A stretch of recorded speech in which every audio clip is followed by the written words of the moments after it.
नमस्कार, आप सभी का स्वागत है यूथ अध्ययन के चैनल में। एक बार फिर से मैं आपके बीच अब साइकोलॉजी का पार्ट 4 लेके आ गया हूँ। पार्ट 4 का जो पहला क्वेश्चन है कि बुद्धि की स्पियर्समैन परिभाषा में जी कारक है। तो स्पियर्समैन ने जो है वो बुद्धि की दो परिभाषा या दो फैक्टर दिए थे, जिसमें इसने बताया था एक जी फैक्टर और दूसरा बताया था एफ फैक्टर। ये भी आपने याद रखना है। अगर बात करते हैं इसकी इसकी परिभाषा में जो जी कारक है वो किसको दर्शाता है, तो ये सामान्य बुद्धि की बात करता है। किसकी बात करता है? जनरल इंटेलिजेंस या सामान्य बुद्धि। तो बुद्धि की स्पियर्समैन परिभाषा में जी कारक है सामान्य बुद्धि। अगले क्वेश्चन की मैं बात करता हूं। एक 5 वर्षीय बालक की मानसिक आयु 6 वर्ष है। एक 5 वर्ष का बालक है और उसकी मानसिक आयु 6 वर्ष है, तो उसकी बुद्धि लब्धि क्या होगी? इसके लिए एक फॉर्मूला है MA/100 ये आपने याद रखना है। एम ए का मतलब होता है कि उसकी मानसिक आयु, तो मानसिक आयु कितनी है? 6, और सी ए का मतलब होता है उसकी एज 5, और गुना क्या है? 100। तो 5 से जब आप 100 को काटेंगे तो कितना आ जाएगा? 20। 20 × 100 होता है। तो 20 को जब 6 से करेंगे तो कितना आ जाएगा? 120। तो इसका जो राइट आंसर आना था वो क्या आना है? 120। तो आप इस फॉर्मूले को ध्यान से समझे, बार बार देखें, तभी ये आपको आएगा। और ये साइकोलॉजी के जो मैं आज क्वेश्चन लाया हूँ, ये ऐसे क्वेश्चन है जो बार बार परीक्षाओं में पूछे जा रहे हैं। बाल केंद्रित शिक्षा का समर्थन निम्नलिखित में से किस विचारक द्वारा किया गया? जो बाल केंद्रित शिक्षा थी, इसका जो समर्थक है निम्नलिखित में से किस विचारक द्वारा किया गया? तो ये जो किया था ये जॉन डेवी ने किया था। अगर मैं जॉन डेवी की बात करता हूँ तो जॉन डेवी जो है ये अमेरिका के मनोवैज्ञानिक दार्शनिक थे। ये भी आपने याद रखना है। अगली क्वेश्चन की बात करते हैं। गेट्स के अनुसार अनुभव द्वारा व्यवहार में परिवर्तन ही डैश है। तो गेट्स क्या कहते हैं कि अनुभव द्वारा व्यवहार में परिवर्तन, जब अनुभव द्वारा जो है व्यवहार में, जब बिहेवियर में जो है परिवर्तन आता है तो उसको क्या कहते हैं? तो किसके द्वारा आता है? तो अधिगम या सीखने के द्वारा आता है। तो व्यवहार में जो है अनुभव द्वारा परिवर्तन अधिगम या सीखने के द्वारा ही आ सकता है। तो ये क्वेश्चन भी आप याद रखेंगे, हर एक क्वेश्चन इंपॉर्टेंट है। निम्नलिखित में से कौन सा बुद्धि का सिद्धांत हार्वर्ड गार्डनर द्वारा दिया गया था? तो कौन सा बुद्धि का सिद्धांत जो है वो गार्डनर के द्वारा दिया गया था? तो ये बहुबुद्धि सिद्धांत। तो बहुबुद्धि सिद्धांत जो है ये गार्डनर के द्वारा दिया गया था। अगर मैं गार्डनर की बात करता हूँ तो गार्डनर ने बहु प्रतिभा का सिद्धांत भी दिया था। और गार्डनर ने ही ये कहा था कि हर व्यक्ति की विविध प्रकार की बुद्धियां होती है। ये किसके द्वारा कहा गया था? गार्डनर के द्वारा, कि हर व्यक्ति की जो है अलग अलग विविध प्रकार की बुद्धियां होती है। ये भी गार्डनर के द्वारा कहा था। और ऐसा बुद्धि का सिद्धांत दिया था इन्होंने, कौन सा दिया था? बहुबुद्धि सिद्धांत, मल्टीपल इंटेलिजेंस थ्योरी दी थी। किसके? हार्वर्ड गार्डनर के द्वारा। अगले क्वेश्चन की बात करते हैं। सभी के लिए विद्यालय में सभी के लिए शिक्षा निम्नलिखित में से किसके लिए प्रचार वाक्य हो सकता है? जब हमने बीएड की थी तो हमारे लिए एक स्पेशल सब्जेक्ट था समावेशी शिक्षा का, इंक्लूसिव एजुकेशन का। तो उसमें क्या बोला जाता था कि जो जो विशिष्ट बालक है, विशिष्ट मतलब कि जो थोड़े से अपंग है किसी और से, और जो सामान्य बालक है, उनको एक साथ ही एक कक्षा में बिठाया जाएगा। तो इसका ये आंसर ही आएगा। तो सभी के लिए शिक्षा जो है विद्यालय में जो दी जाएगी, ये समावेशी शिक्षा के अंतर्गत बताया गया था, इंक्लूसिव एजुकेशन। तो ये तो बहुत ही आसान क्वेश्चन है, ये तो आप बिल्कुल सही करके, अगर ऐसे क्वेश्चन पेपर में आएंगे तो आप बिल्कुल गलत नहीं करेंगे। अब अगला क्वेश्चन बहुत इंपॉर्टेंट है, स्टार मार्क करेंगे। डिसकैलकुलिया नामक अधिगम आवश्यकता संबंधित है।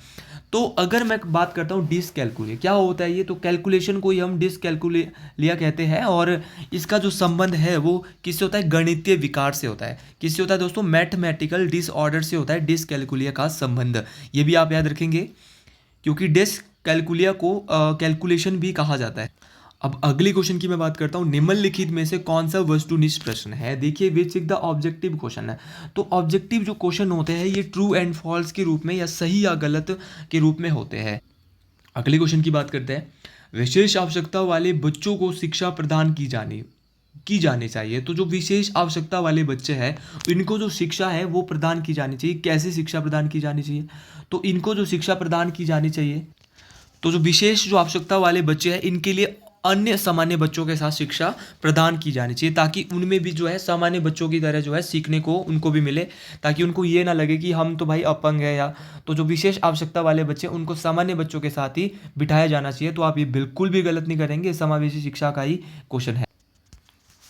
व्यक्तिक भिन्नताएं पाई जाती है, तो individual differences are found in. तो व्यक्तिक जो भिन्नताएं पाई जाती है, देखिए बुद्धि में भी इसमें हो सकता है, अभिवृत्ति में भी पाई जाती है, लैंगिक भिन्नता में भी पाई जाती है। तो इसका राइट आंसर आएगा उपरोक्त सभी। तो व्यक्तिगत भिन्नताएं चाहे बुद्धि है, अभिवृत्ति है, लैंगिक भिन्नता है, इंटेलिजेंस, एटीट्यूड, जेंडर डिफरेंस, तो इसका जो आंसर आएगा ये ऑल ऑफ द एबव आएगा। अब दोस्तों अगली क्वेश्चन की बात करते हैं। टीएटी परीक्षण एक प्रक्षेपी तकनीक है जिसका उपयोग डैश मापन के लिए किया जाता है। तो जो टीएटी जो है एक प्रोजेक्टिव टेक्निक है, इसको किसको मेजर करने के लिए इसका उपयोग किया जाता है टीएटी का। तो ये मैं पिछले पार्ट में भी ये करवा चुका हूँ। तो टीएटी का जो उपयोग है ये पर्सनैलिटी को मापने के लिए, व्यक्तित्व को मापने के लिए किया जाता है। अगर मैं बात अगली क्वेश्चन की कि थॉर्नडाइक के अनुसार निम्नलिखित में से कौन सा बुद्धि का गुण नहीं है। तो कौन सा बुद्धि का गुण नहीं है थॉर्नडाइक के अनुसार। तो थॉर्नडाइक के जो अनुसार है वो स्मृति जो है वो बुद्धि का गुण नहीं। इसके अलावा विस्तार, गति और स्तर ये इसके जो बुद्धि के गुण है, लेकिन स्मृति जो है इसके अनुसार जो है बुद्धि का गुण नहीं। अगर मैं बात करता हूँ थॉर्नडाइक की, तो थॉर्नडाइक जो है यूएसए के मनोवैज्ञानिक थे और इन्होंने कैलिफोर्निया विश्वविद्यालय में जो है वो प्रोफेसर के रूप में कार्य किया था, एक मनोवैज्ञानिक के रूप में कार्य किया था कैलिफोर्निया के विश्वविद्यालय में। और इन्होंने ही बताया था कि बुद्धि की जो क्षमताएं है वो 3 प्रकार की होती है। थॉर्नडाइक ने बोला था कि बुद्धि की जो क्षमता है वो 3 प्रकार की होती है, अमूर्त, मूर्त और सामाजिक। ये भी आपने याद रखना है। और इनके द्वारा ही संबंधवाद का सिद्धांत कौन सा दिया था भैया, याद रखना है। संबंधवाद का सिद्धांत किसके द्वारा दिया गया था, तो ये थॉर्नडाइक के द्वारा ही दिया गया। और आपको पता ही होगा जब आप बीएड फर्स्ट ईयर में, तो इन्होंने जो है इनका जो पहला प्रयोग था वो भूखी बिल्ली पर इन्होंने जो है वो क्या किया था, प्रयोग किया था। ये भी बहुत इंपॉर्टेंट है कि उनका जो परीक्षण है किस पे इन्होंने किया था, तो इन्होंने किया था भूखी बिल्ली पे। ये भी आपने याद रखना है, मोस्ट इंपॉर्टेंट। तो ये था कुछ थॉर्नडाइक के बारे में। ये अमेरिका यूएसए के मनोवैज्ञानिक थे और कैलिफोर्निया विश्वविद्यालय में ये पढ़ा रहे थे। 3 प्रकार की इन्होंने क्षमताएं बताई बुद्धि की, मूर्त, मूर्त, अमूर्त, मूर्त और सामाजिक। देखिए आगे आगे जो क्वेश्चन आएंगे इनको हम बहुत डिटेल से पढ़ेंगे। अभी उनके मेरे पास बहुत सारे चीज़ मैं उनके बारे में लाया हूँ। चिंतन का अत्यंत सरल रूप है, तो आप पूरी वीडियो देख के जाएं। जिसको साइकोलॉजी के नोट्स चाहिए उसके लिए ये मेरा नंबर है, इस नंबर पे आप बिल्कुल मेरे से कांटेक्ट कर सकते हैं। ओनली ऑन 50 रुपीज़ के ये नोट्स आपको दे रहा हूँ और जीके के नोट्स 1 नंबर है, बिल्कुल फ्री में मिल रहा है भाई। अगली क्वेश्चन की बात करते हैं। चिंतन का अत्यंत सरल रूप है, तो जो चिंतन है, जो थिंकिंग है, इसका जो सिंपलेस्ट फॉर्म है वो कौन सी है। तो चिंतन का जो अत्यंत सरल रूप है यह है मूर्त चिंतन। याद रखना है भाई, कॉन्क्रीट थिंकिंग। कॉन्क्रीट थिंकिंग जो है ये मूर्त जो चिंतन है ये चिंतन का अत्यंत सरल रूप है, ये आपने याद रखना, क्योंकि ये क्वेश्चन 2 से 3 बार पेपर में आ चुका है। व्यक्ति के विकास में निम्नलिखित में से किसकी महत्वपूर्ण भूमिका होती है। जो व्यक्ति का जो विकास होता है, जो डेवलपमेंट होती है एक व्यक्ति की, उसमें इंपॉर्टेंट रोल जो है वो किसका होता है। तो व्यक्ति के विकास में जो इंपॉर्टेंट रोल होता है वंशानुक्रम और वातावरण दोनों का, हेरिडिटी एंड एनवायरनमेंट का, ये दोनों का जो है इसमें क्या होता है, चाहे वो हेरिडिटी हो, चाहे एनवायरनमेंट हो, वंशानुक्रम हो या वातावरण हो, दोनों का ही महत्वपूर्ण भूमिका होती है व्यक्ति के विकास में। अगले क्वेश्चन है, किशोरों के लिए प्याजे की संज्ञानात्मक विकास की अवस्था है। तो किशोरों के लिए प्याजे की संज्ञानात्मक विकास की जो अवस्था है इसका आंसर आएगा औपचारिक संज्ञानात्मक, भाई फॉर्मल ऑप्शनल। देखिए जो किशोरों के लिए जो होती है वो प्याजे की संज्ञानात्मक जो विकास है ये औपचारिक संज्ञानात्मक होती है। अगर मैं इसके बारे में डिटेल से बात करता हूँ तो सबसे पहले जो है प्याजे ने संवेदी पेशीय जो संज्ञानात्मक विकास की अवस्था है वो बताई थी। संवेदी पेशी जो होती है ये 0 से 2 वर्ष होती है। कहाँ से तो होती है, 0 से 2 वर्ष। फिर है पूर्व संक्रियात्मक। पूर्व संक्रियात्मक होती है 2 से 7 वर्ष। याद रखना कब से कब तक होती है, 2 से 7 वर्ष होती है पूर्व संक्रियात्मक। ये होती है 0 से 2 वर्ष और 2 से 7 होती है। और मूर्त संक्रियात्मक जो इसने बताई थी वो बताई थी 7 से 11। और जो औपचारिक संक्रियात्मक जो बताई थी इसने 12+ बताई थी, जो कि किशोरों के लिए इसने बताई थी। तो ये इसने जो प्याजे के द्वारा जो है ये अवस्थाएं बताई गई थी संज्ञानात्मक विकास की, जो 4 थी। संवेदी पेशीय, पूर्व संक्रियात्मक, मूर्त संक्रियात्मक और औपचारिक संक्रियात्मक। और जो औपचारिक संक्रियात्मक होती है ये किशोरों में आती है, 12 वर्ष से ऊपर में आती है। और अगर मैं प्याजे की बात करता हूँ तो जीन प्याजे ने बच्चों को लिटिल साइंटिस्ट भी कहा था, ये भी आपने याद रखना है। हर एक क्वेश्चन मोस्ट इंपॉर्टेंट है, आप ध्यान से पढ़ के जाएंगे। अगला क्वेश्चन है कि मानवतावाद के अनुसार व्यक्तित्व का केंद्र बिंदु है। तो मानवतावाद के अनुसार जो है वो व्यक्तित्व का जो केंद्र बिंदु है वो क्या है, तो ये है आत्म। तो इसका जो राइट आंसर आएगा वो क्या आएगा, आत्म। क्योंकि इदम अहम परा अहम ये तो किसके द्वारा दी गई थी, ये फ्राइड के द्वारा दी गई थी। इदम 1923 में, इदम अहम परा अहम। लेकिन जो मानवतावाद के अनुसार व्यक्तित्व का जो केंद्र है वो क्या है, आत्म, सेल्फ। ये आपने याद रखना है, मोस्ट इंपॉर्टेंट है। अगले क्वेश्चन की बात करते हैं। हर एक क्वेश्चन को ध्यान से पढ़ना है। प्याजे की मूर्त संक्रियात्मक अवस्था में प्राप्ति होती है। जो प्याजे की जो मूर्त संक्रियात्मक जो अवस्था है, इसमें जो प्राप्ति होती है वो किस में होती है? तो इसका जो राइट आंसर आएगा संरक्षण। तो इसमें जो है कंजर्वेशन जो है, संरक्षण की जो है मूर्त संक्रियात्मक अवस्था में इसकी प्राप्ति होती है। देखिए जब ऐसे क्वेश्चन आते हैं तो मैं इसको थोड़ा सा डिटेल से बताने की ट्राई करूंगा कि अगर मैं बात करता हूँ इसकी मूर्त संक्रियात्मक की, मूर्त संक्रियात्मक थोड़ी देर पहले बोला था 7 से 11, इसमें जो बच्चा है वो क्या है, उसमें संरक्षण की भावना आती है। बच्चे की जो थिंकिंग है उसमें जो है वो सोचता है कि उसमें संरक्षण की भावना आ जाती है अपने आप मूर्त संक्रियात्मक अवस्था में। जैसे कि जब वो क्या, इसमें दिया है वस्तु स्थायित्व। वस्तु स्थायित्व की जो आवश्यकता होती है, इसमें जो है बच्चे की जो उम्र है वो 0 से 2 साल होती है। इसमें क्या होता है कि बच्चा जो है वो इसमें क्या होता है कि अगर बच्चे के सामने कोई चीज़ रख दी जाती है तो वो उसी के बारे में सोचता है। ये वो स्टेज है वस्तु स्थायित्व। और जीववाद क्या है, जीववाद में जो है नॉन लिविंग और लिविंग थिंग को जो है बच्चा सेम सोचता है, नॉन लिविंग थिंग को वो लिविंग सोचने लगता है। और ये जो उम्र होती है 2 से 6 वर्ष होती है। और जो जो परिकल्पनात्मक तर्क है, इसमें क्या होता है, बच्चा 12 से ऊपर की इसमें एज होती है और इसमें जो इस स्टेज में जो बच्चा है वो इमेजिन करना सोचता है। मतलब कि ये किशोर अवस्था में ही आता है ये परिकल्पनात्मक तर्क। ये मैंने थोड़ा सा आपको इसके बारे में बताया। और संरक्षण की जो आती है वो आती है मूर्त संक्रियात्मक अवस्था में। तो ये आपने सारी की सारी याद रखनी है, मोस्ट इंपॉर्टेंट है। चाहे वस्तु स्थायित्व है जिसमें बच्चा की क्या करता है कि जो ही उसके सामने इस स्टेज में चीज़ रख देते हैं उसी के बारे में सोचता है। जीव बाद में क्या होता है, नॉन लिविंग थिंग को बच्चा लिविंग थिंग सोचने लगता है, जैसे खिलौने वगैरह हो गया। ये जीव बाद में आएगा और ये होती है उम्र 0 से 2 से 6 साल और 0 से 2 साल होती है जन्म से, ये होती है वस्तु स्थायित्व। अगले क्वेश्चन की बात करते हैं, किशोरों के लिए एरिक्सन की आवश्यकता है। तो देखो सबसे पहले तो मैं आपको बताना चाहूँगा कि मनोसामाजिक का जो मनोसामाजिकरण का जो सिद्धांत दिया था ये एरिक्सन के द्वारा ही दिया गया था। पहला क्वेश्चन तो यहाँ से ये बनता है। मेरा जो काम है वो डिटेल से बताने का है, क्योंकि मैं चाहता हूँ कि अगर आप डिटेल स्टडी करेंगे तो आपका बहुत ज़्यादा फायदा होने वाला है। तो किशोरों के लिए एरिक्सन की अवस्था है, तो किशोरों के लिए जो एरिक्सन की अवस्था है ये पहचान बनाम भूमिका भ्रम, याद रखना, आइडेंटिटी बनाम रोल कन्फ्यूजन। देखिए पहचान बनाम भूमिका भ्रम जो है ये किशोरों के लिए एरिक्सन की अवस्था है। अगले क्वेश्चन की बात करते हैं, अमूर्त चिंतन का विकास होता है। अमूर्त चिंतन जो है इसका जो विकास होता है ये औपचारिक संक्रियात्मक अवस्था में होता है। किस अवस्था में होता है अमूर्त चिंतन का विकास? औपचारिक संक्रियात्मक अवस्था में जो है अमूर्त चिंतन का विकास होता है। ये बात आपने याद रखनी है, मोस्ट इंपॉर्टेंट बात है।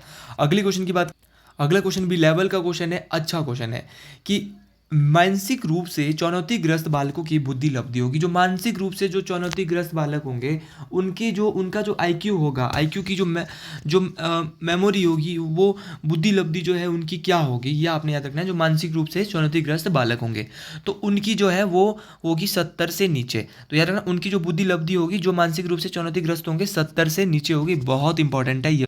अगले क्वेश्चन की बात करते हैं, अभिप्रेरणात्मक चक्र की पहली अवस्था है। तो जो अभिप्रेरणात्मक जो चक्र है, मोटिवेशनल जो साइकिल है, इसकी जो फर्स्ट स्टेज है वो कौन सी है, ये मोस्ट इंपॉर्टेंट है। तो इसकी जो फर्स्ट स्टेज है वो क्या है, नीड, क्या है, आवश्यकता। तो अभिप्रेरणात्मक चक्र की जो पहली आवश्यकता होती है वो क्या होती है, आवश्यकता होती है। ये आपने याद रखना है। अगले क्वेश्चन की बात करता हूँ, बुद्धि वेशलर बुद्धि परीक्षण का प्रकार है। तो वेशलर बुद्धि परीक्षण का प्रकार है वो किस प्रकार का है, तो वेशलर का जो बुद्धि परीक्षण का जो प्रकार है ये है व्यक्तिगत, याद रखना है, व्यक्तिगत है बुद्धि, वेशलर के द्वारा बुद्धि परीक्षण का अगले क्वेश्चन की बात करते हैं, ऊर्जावान वह दिशा निर्देशित व्यवहार है। तो ऊर्जावान वह दिशा निर्देशित जो व्यवहार होता है वो कैसा होता है,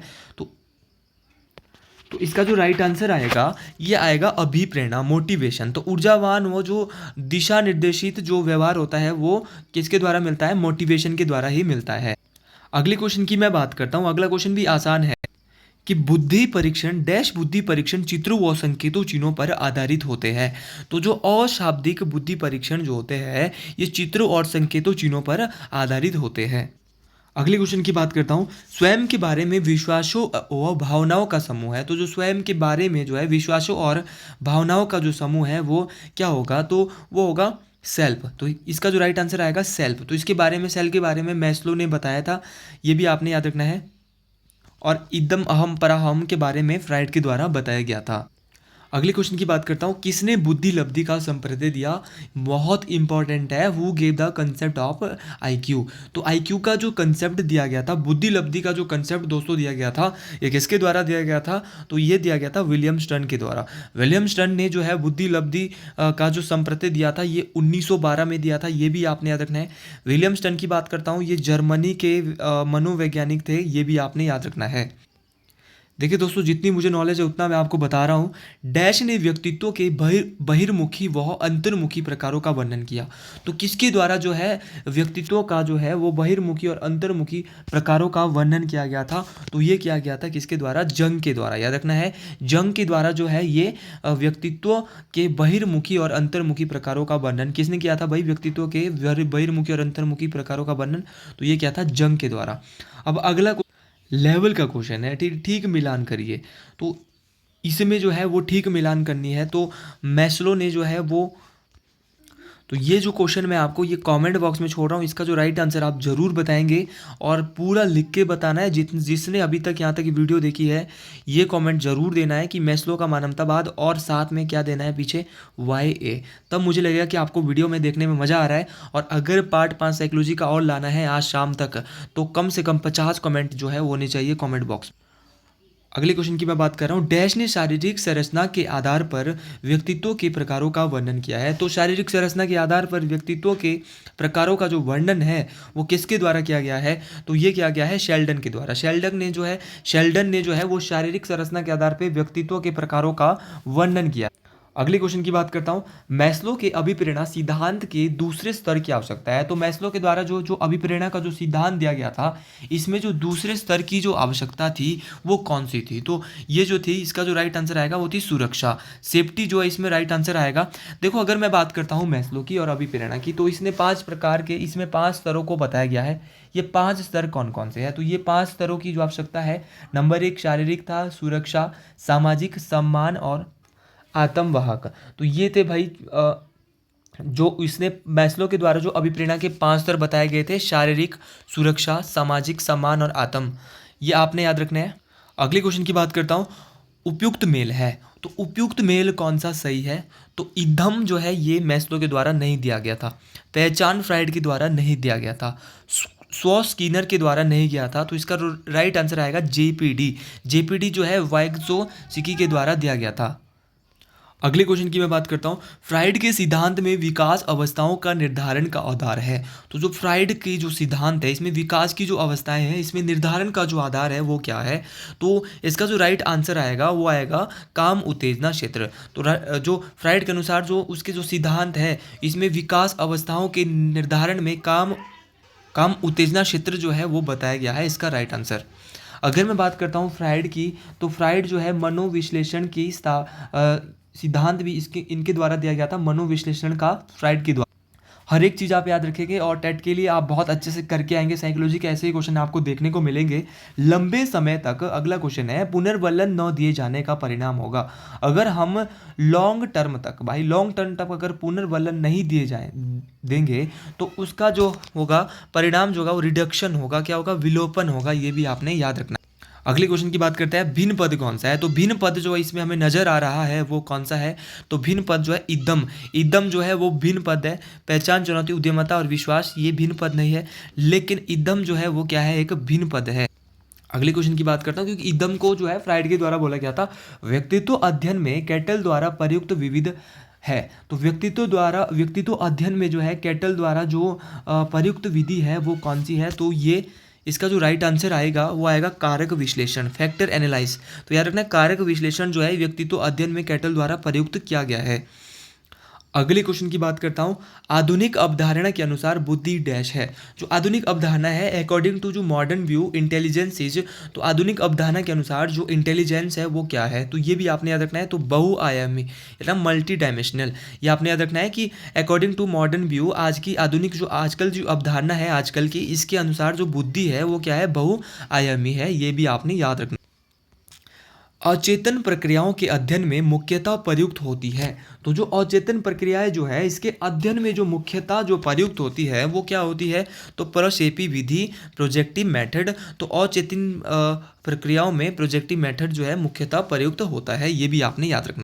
अगले क्वेश्चन की बात कर रहे हैं, व्यवस्थित तथ्यात्मक ज्ञान है। तो व्यवस्थित तथ्यात्मक जो ज्ञान है वो क्या है, तो ये अर्थपरक स्मृति है। क्या है, सेमिनाटिक मेमोरी है। ये भी आपने याद रखना है। ऑर्गेनाइज्ड फैक्चुअल नॉलेज तो क्या है, सेमिनाटिक मेमोरी। अगले क्वेश्चन की बात करते हैं, विशाल भंडारण क्षमता वाला स्मृति संस्थान है। तो विशाल भंडारण क्षमता वाला स्मृति संस्थान जो है वो कौन सा है, तो इसका जो राइट आंसर आएगा वो आएगा दीर्घकालीन। तो विशाल भंडारण क्षमता वाला जो स्मृति संस्थान हो सकता है, memory system of large storage capacity जो है वो कौन सा हो सकता है, लॉन्ग टर्म। तो लॉन्ग टर्म जो है वो विशाल भंडारण क्षमता वाला स्मृति संस्थान हो सकता है। तो ये तो बहुत आसान था, इसको तो आप आसानी से कर लेंगे। अगला क्वेश्चन है, मानवतावाद के आधार पर व्यक्ति मुख्य। तो मानवतावाद के आधार पर जो ह्यूमनिस्टिक जो प्रिस्क्रिप्टिव होती है, इसके आधार पर जो है मानवतावाद के आधार पर व्यक्ति जो है मुख्यता जो है, इसका जो राइट आंसर आएगा वो क्या आएगा, अच्छे।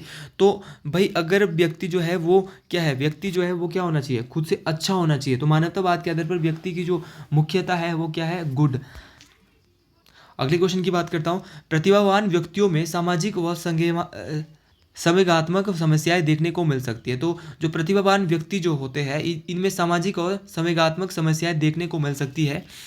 तो इसमें इसका जो राइट आंसर आएगा सत्य है, बिल्कुल मिल सकती है, क्योंकि इनमें सामाजिक जो एक प्रतिभावान व्यक्ति होगा, जो कि टैलेंटेड व्यक्ति होगा, वो सामाजिक और संवेगात्मक समस्या उनको लिए जरूर देखने को मिल सकती है। तो ये चीज़ें साइकोलॉजी थोड़ा सोचने वाला भी है, ऐसे क्वेश्चन भी पेपर में जरूर आ जाते हैं।